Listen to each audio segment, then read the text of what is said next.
La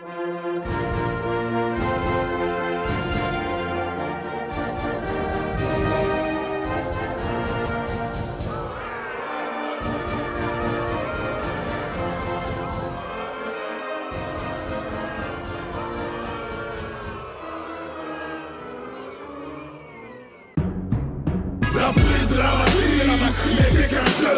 Maintenant on prend les armes et on fait feu sur toute l'affaire d'État, comme tout abus du roi. Ce que l'on peut entendre mais que l'on ne voit pas.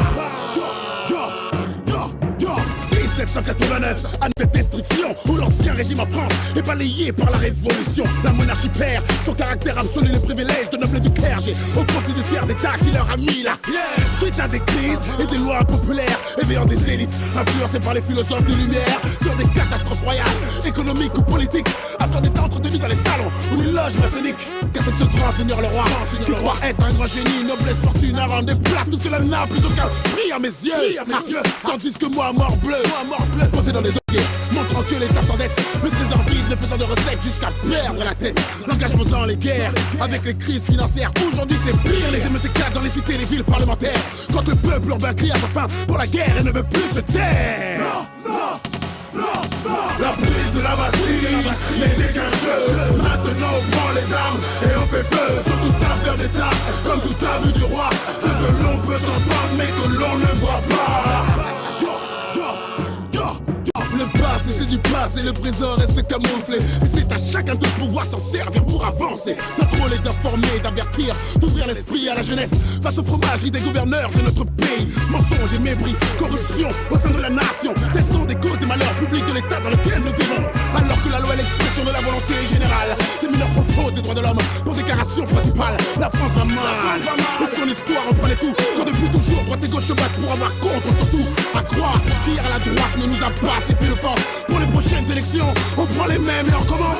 La liberté n'est plus, c'est au travail que l'on se tue pour faire sa maille. Les enfants s'arment contre la violence qui dans les rues est indomptable. Réveillez-vous, ouvrez les yeux sur les mensonges des politiques, à part l'État, dont le seul but est de détruire la dynamique. La Bastille n'était qu'un jeu.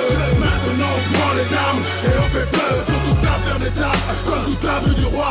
Ce que l'on peut entendre mais que l'on ne voit pas. La prise de la Bastille n'était qu'un jeu.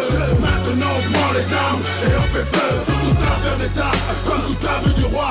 Ce que l'on peut entendre mais que l'on ne voit pas.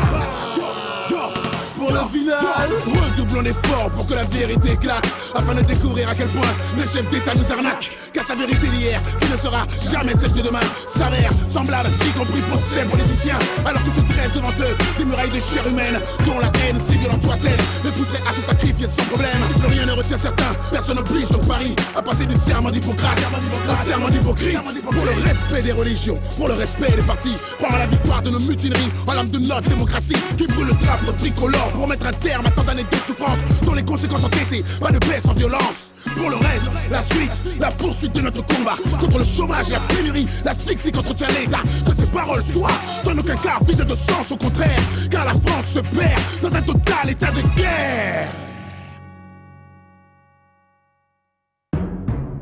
La prise de la Bastille n'était qu'un jeu. Maintenant on prend les armes